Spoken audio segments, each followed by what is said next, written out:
Leadership basically ਕਿਸੇ ਵੀ ਇੱਕ industry ਦੇ ਵਿੱਚ ਜਦੋਂ ਕੋਈ ਵੀ ਇੰਡਸਟਰੀ ਆਰਗੇਨਾਈਜੇਸ਼ਨ ਰਨ ਕਰਦੀ ਆ ਤਾਂ ਉਸ ਦੇ ਵਿੱਚ ਡਿਫਰੈਂਟ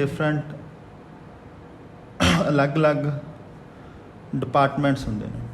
ਹਰ ਇੱਕ ਡਿਪਾਰਟਮੈਂਟ ਨੂੰ ਚਲਾਉਣ ਦੇ ਲਈ, ਹਰ ਇੱਕ ਡਿਪਾਰਟਮੈਂਟ ਨੂੰ ਮੈਨੇਜ ਕਰਨ ਦੇ ਲਈ ਉਸ ਡਿਪਾਰਟਮੈਂਟ ਦਾ ਇੱਕ ਲੀਡਰ ਔਰ ਮੈਨੇਜਰ ਜਿਹੜਾ ਹੈ ਉਹ ਰੱਖਿਆ ਜਾਂਦਾ ਹੈ ਇੰਡਸਟਰੀ ਔਰ ਫਰਮ ਵੱਲੋਂ। ਅਤੇ ਲੀਡਰਸ਼ਿਪ ਬੇਸਿਕਲੀ ਕੀ ਹੋ ਗਈ, ਲੀਡਰਸ਼ਿਪ ਇੱਕ ਆਰਟ ਹੈ ਜੋ ਆਪਣੀ ਪਲੈਨਿੰਗ ਕਰਦਾ ਆ। ਪਲੈਨਿੰਗ ਕਰਨ ਤੋਂ ਬਾਅਦ ਉਹ ਆਪਣੇ ਜੋ ਉਹਦੇ ਅੰਡਰ ਇੱਕ ਜਾਂ ਇੱਕ ਤੋਂ ਜ਼ਿਆਦਾ ਪਰਸਨ ਇੰਪਲਾਈਜ਼ ਜੋ ਵਰਕ ਕਰਦੇ ਨੇ ਉਸੇ ਇੰਡਸਟਰੀ ਦੇ ਵਿੱਚ, ਉਹਨਾਂ ਨੂੰ ਆਪਣੀ ਪਲੈਨਿੰਗ ਦੇ ਅਕੋਰਡਿੰਗਲੀ ਲੀਡ ਕਰਦਾ ਆ ਔਰ ਲੀਡ ਕਰਨ ਤੋਂ ਬਾਅਦ ਉਹਨਾਂ ਨੂੰ ਗਾਈਡ ਕਰਦਾ ਆ। ਜੋ ਵੀ ਇੰਡਸਟਰੀ ਦੀਆਂ, ਜੋ ਵੀ ਉਸ ਆਰਗੇਨਾਈਜੇਸ਼ਨ ਦੀਆਂ ਪੋਲਿਸੀਜ਼ ਨੇ, ਜੋ ਉਹਨਾਂ ਦਾ ਮੰਤਵ ਹੈ, ਆਬਜੈਕਟਿਵ ਹੈ, ਜਾਂ ਜੋ ਉਹਨਾਂ ਨੇ ਵਰਕ ਕਰਨਾ ਰਿਲੇਟਡ ਟੂ ਦੇਅਰ ਵਰਕ, ਉਹ ਆਪਣਾ ਕੀ ਆ ਪਲੈਨਿੰਗ ਉਹਨਾਂ ਨੂੰ ਦੱਸਦਾ ਆ ਔਰ ਲੀਡ ਕਰਦਾ ਆ, ਗਾਈਡ ਕਰਦਾ ਹੈ, ਤਾਂ ਕਿ ਕੀ ਹੈ ਜੋ ਇੱਕ ਆਰਗੇਨਾਈਜੇਸ਼ਨ ਦਾ ਟਾਰਗੇਟ ਹੈ ਜਾਂ ਉਸ ਇੱਕ ਡਿਪਾਰਟਮੈਂਟ ਦਾ ਟਾਰਗੇਟ ਹੈ, ਗੋਲ ਹੈ ਵੀ ਅੱਜ ਇਸ ਲੈਵਲ 'ਤੇ ਆਪਾਂ ਕੰਮ ਸਟਾਰਟ ਕਰਕੇ ਆਪਾਂ ਡੇ ਦਾ ਜਾਂ ਵੀਕਲੀ ਜਾਂ ਮੰਥਲੀ ਆਪਾਂ ਨੇ ਆਹ ਟਾਰਗੇਟ ਅਚੀਵ ਕਰਨਾ ਹੈ। ਤਾਂ ਡਿਪਾਰਟਮੈਂਟ ਵਾਈਜ਼ ਹਰ ਇੱਕ ਡਿਪਾਰਟਮੈਂਟ ਦਾ ਇੱਕ ਲੀਡਰ ਮੈਨੇਜਰ ਹੁੰਦਾ ਆ, ਉਹਦੇ ਅੰਡਰ ਕੁਛ ਵਰਕਰਸ ਨੇ ਜਿਹੜੇ ਉਹ ਕੰਮ ਕਰਦੇ ਨੇ। ਉਸ ਲੀਡਰ ਦੇ ਅਕੋਰਡਿੰਗਲੀ ਜੋ ਲੀਡਰ ਪਾਲਿਸੀਜ਼ ਬਣਾਉਂਦਾ ਹੈ ਜਾਂ ਪਲੈਨਿੰਗ ਕਰਦਾ ਹੈ ਜਾਂ ਉਹਨਾਂ ਨੂੰ ਗਾਈਡ ਕਰਦਾ ਹੈ, ਉਸ ਦੇ ਅਕੋਰਡਿੰਗਲੀ ਉਹ ਆਪਣਾ ਟਾਰਗੇਟ ਹੈ ਜੋ ਅਚੀਵ ਕਰਦਾ ਹੈ। ਸਭ ਤੋਂ ਪਹਿਲੀ ਰਿਸਪੌਂਸਿਬਿਲਿਟੀ ਲੀਡਰ ਦੀ ਹੈ ਵੀ ਉਹ ਆਪਣੇ ਜੋ ਟੀਮ ਮੈਂਬਰਸ ਹੈਗੇ ਨੇ ਉਹਨਾਂ ਨੂੰ ਲੀਡ ਕਰਕੇ ਉਹਨਾਂ ਨੂੰ ਪ੍ਰੋਪਰ ਪਾਲਿਸੀਜ਼ ਦੇ ਅਕੋਰਡਿੰਗਲੀ, ਆਬਜੈਕਟਿਵਸ ਦੇ ਅਕੋਰਡਿੰਗਲੀ ਉਹ ਉਹਨਾਂ ਤੋਂ ਟਾਰਗੇਟ ਹੈ ਜਾਂ ਜਿਹੜਾ ਉਹਨਾਂ ਦਾ ਰਿਲੇਟਡ ਟੂ ਵਰਕ ਹੈ ਉਹ ਫਿਨਿਸ਼ ਕਰਵਾਉਂਦਾ ਹੈ। ਡਿਫਾਈਨ ਕਿੱਦਾਂ ਕਰਾਂਗੇ leadership basically is the knack of getting other people to follow you and to do willingly the things you want them to do. Next one ਹੋਰ ਡੈਫੀਨੇਸ਼ਨ ਇੱਕ ਕੀ ਹੋ ਸਕਦੀ ਹੈ the art of planning, leading and guiding the activities of a group of people to achieve a common goal is called leadership।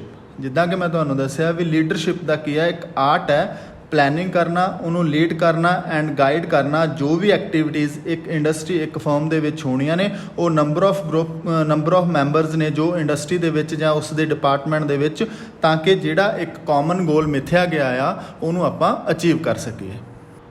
Next ਹੈ basic characteristics of leadership ਦੀਆਂ basic ਵਿਸ਼ੇਸ਼ਤਾਵਾਂ ਕੀ ਨੇ। ਸਭ ਤੋਂ ਪਹਿਲੀ ਹੈ leadership is basically a personal quality. This quality motivates the individuals to follow leader. Individuals ਇੱਥੇ ਇੰਪਲਾਈਜ਼ ਨੂੰ ਜਾਂ ਜੋ ਉੱਥੇ ਵਰਕਰ ਉਸ ਫਰਮ ਦੇ ਵਿੱਚ, ਉਸ ਡਿਪਾਰਟਮੈਂਟ ਦੇ ਵਿੱਚ ਕੰਮ ਕਰਦੇ ਨੇ, ਉਹਨਾਂ ਨੂੰ ਕਿਹਾ ਗਿਆ ਹੈ। ਨੈਕਸਟ ਕੀ ਹੈ, leader ਟਰਾਈਜ਼ to influence the individuals to behave in a particular ਵੇ। ਇੱਕ ਪਰਟੀਕੂਲਰ ਵੇ ਦੇ ਉੱਤੇ ਕੰਮ ਕਰਨ ਦਾ ਉਹਨਾਂ ਦੇ ਕੋਲ ਟਰਾਈ ਕਰਦਾ ਆ, ਉਹਨਾਂ ਨੂੰ ਜਾਣਕਾਰੀ ਦਿੰਦਾ ਹੈ। ਨੈਕਸਟ ਹੈ there is a relationship between leader and individuals which arises out of functioning for a common goal. Next one is leadership is exercised in a particular situation. ਅਲੱਗ-ਅਲੱਗ ਸਿਚੁਏਸ਼ਨਸ ਆਉਂਦੀਆਂ ਨੇ ਇੰਡਸਟਰੀ ਦੇ ਵਿੱਚ। ਜਦੋਂ ਕੋਈ ਵੀ ਕੰਮ ਚੱਲਦਾ ਹੈ ਰੂਟਿੰਗ ਦੇ ਅਕੋਰਡਿੰਗਲੀ, ਸ਼ਡਿਊਲਿੰਗ ਦੇ ਅਕੋਰਡਿੰਗਲੀ, ਤਾਂ ਉਹ ਪਰਟੀਕੂਲਰ ਸਿਚੁਏਸ਼ਨ ਦੇ ਅਲੱਗ-ਅਲੱਗ ਸਿਚੁਏਸ਼ਨ ਦੇ ਅਕੋਰਡਿੰਗਲੀ ਉਹ ਐਕਸਰਸਾਈਜ਼ ਆਪਣਾ ਕੰਮ ਕਰਦਾ ਹੈ, ਵਰਕ ਕਰਦਾ, ਅਤੇ ਉਸੇ ਦੇ ਅਕੋਰਡਿੰਗਲੀ ਪਲੈਨਿੰਗ ਕਰਕੇ ਆਪਣੇ ਵਰਕਰਸ ਨੂੰ ਦੱਸਦਾ ਹੈ ਅਤੇ ਉਹਨਾਂ ਤੋਂ ਵਰਕ ਹੈ ਜੋ ਕੰਪਲੀਟ ਕਰਵਾਉਂਦਾ, ਜੋ ਅਚੀਵਡ ਗੋਲ ਹੈ ਕਰਨ ਦਾ ਟਾਰਗੇਟ ਪਹਿਲਾਂ ਰੱਖਿਆ ਗਿਆ ਹੈ।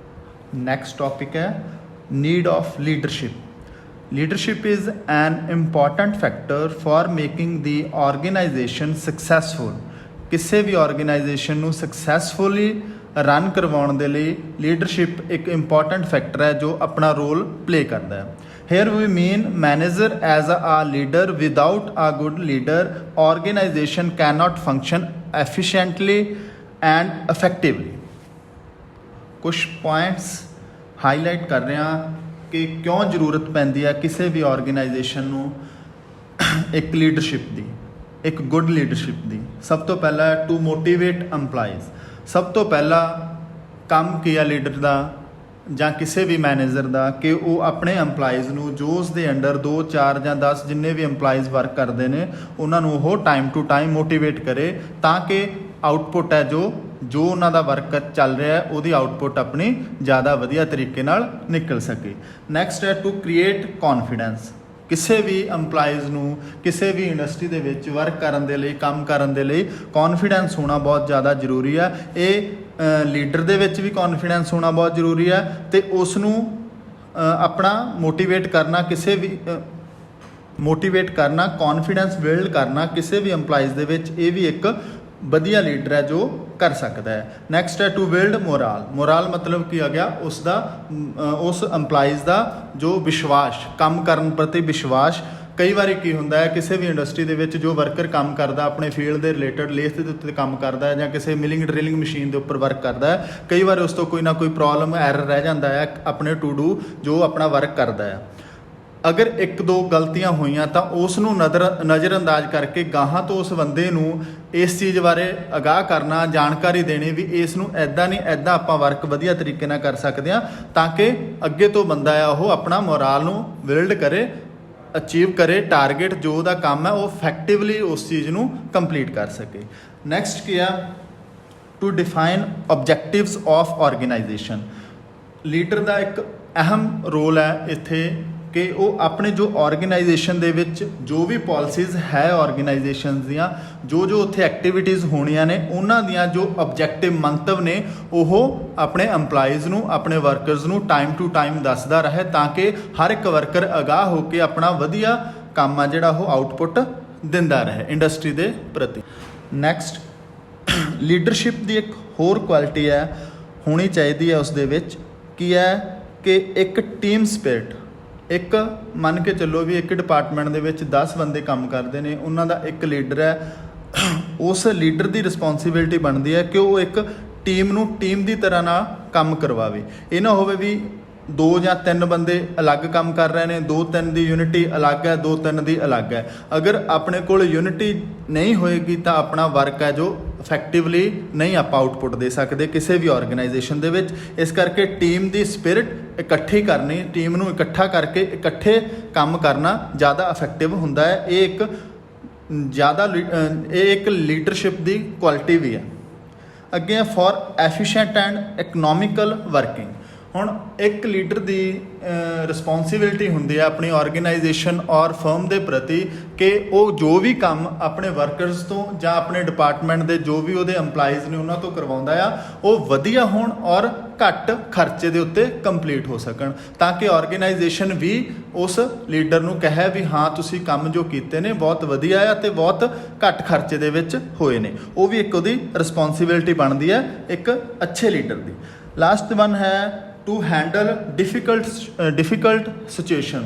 ਹੁਣ ਜਦੋਂ ਕਿਸੇ ਵੀ ਇੰਡਸਟਰੀ ਦੇ ਵਿੱਚ ਕਿਸੇ ਵੀ ਫਰਮ ਦੇ ਵਿੱਚ ਕੰਟੀਨਿਊਸਲੀ ਕੰਮ ਚੱਲ ਰਿਹਾ ਹੈ, ਕੰਟੀਨਿਊਸਲੀ ਵਰਕ ਹੋ ਰਿਹਾ ਆ ਤਾਂ ਕਿਤੇ ਨਾ ਕਿਤੇ ਇੱਦਾਂ ਦਾ ਵਰਕ ਆ ਜਾਂਦਾ ਜਿੱਦਾਂ ਆਪਾਂ ਕਹਿ ਦਿੰਦੇ ਹਾਂ ਇੱਕ ਕੰਟੀਨਿਊਸ ਪ੍ਰੋਡਕਸ਼ਨ ਹੋ ਰਹੀ ਹੈ, ਇੱਕ ਇੰਟਰਮੀਡੀਏਟ ਪ੍ਰੋਡਕਸ਼ਨ ਹੋ ਰਹੀ ਹੈ। ਕੰਟੀਨਿਊਸ ਦੇ ਵਿੱਚ ਐਰਰਸ ਪ੍ਰੋਬਲਮਸ ਆਉਣੀਆਂ ਘੱਟ ਹੁੰਦੀਆਂ ਆ ਔਰ ਆਪਣੇ ਜਿਹੜੀ ਹੁੰਦੀ ਆ ਇੰਟਰਮੀਡੀਏਟ ਹੁੰਦੀ ਆ ਡਿਮਾਂਡ 'ਤੇ ਜੋ ਪ੍ਰੋਡਕਸ਼ਨ ਹੁੰਦੀ ਆ ਜਾਂ ਮੈਨੂਫੈਕਚਰਿੰਗ ਹੁੰਦੀ ਆ। ਹੁਣ ਜਦੋਂ ਡਿਮਾਂਡ 'ਤੇ ਪ੍ਰੋਡਕਸ਼ਨ ਹੁੰਦੀ ਆ ਮੈਨੂਫੈਕਚਰਿੰਗ ਹੁੰਦੀ ਆ ਤਾਂ ਉਹਦੇ ਵਿੱਚ ਡਿਫਰੈਂਟ ਆਪਰੇਸ਼ਨਸ ਨੇ ਅਲੱਗ-ਅਲੱਗ ਤਰੀਕੇ ਦੇ ਨਾਲ ਲੱਗਦੇ ਰਹਿੰਦੇ ਨੇ। ਉਹ ਹਫ਼ਤੇ ਲਈ ਲੱਗਣ, 10 ਦਿਨ ਲਈ ਲੱਗਣ, 6 ਮਹੀਨੇ ਲਈ ਲੱਗਣ, ਹੋ ਸਕਦਾ ਉਸ ਤੋਂ ਬਾਅਦ ਡਿਮਾਂਡ ਆ ਜੋ ਚੇਂਜ ਹੋ ਜਾਵੇ।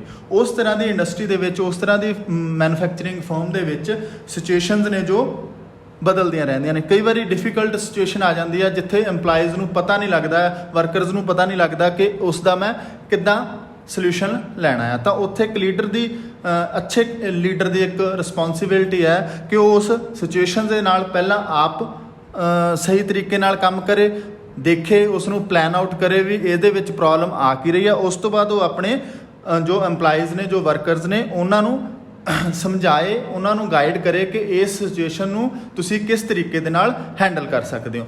ਇਸ ਕਰਕੇ ਕਿਸੇ ਵੀ ਆਰਗੇਨਾਈਜੇਸ਼ਨ ਨੂੰ ਰਨ ਕਰਨ ਦੇ ਲਈ ਇੱਕ ਅੱਛੇ ਲੀਡਰਸ ਦੀ, ਅੱਛੇ ਮੈਨੇਜਰਸ ਦੀ ਜ਼ਰੂਰਤ ਹੁੰਦੀ ਹੈ ਤਾਂ ਕਿ ਉਹ ਜੋ ਆਪਣੇ ਵਰਕਰਸ ਨੇ, EMPLOYEES ਨੇ ਉਹਨਾਂ ਤੋਂ ਇਫੈਕਟਿਵਲੀ ਬਹੁਤ ਵਧੀਆ ਤਰੀਕੇ ਦੇ ਨਾਲ ਉਹਨਾਂ ਨੂੰ ਮੋਟੀਵੇਟ ਟਾਈਮ ਟੂ ਟਾਈਮ ਕਰਕੇ ਅੱਛੀ ਪ੍ਰੋਡਕਟਿਵਿਟੀ ਜਾਂ ਪ੍ਰੋਡਕਸ਼ਨ ਆ ਜੋ ਉਹ ਲੈ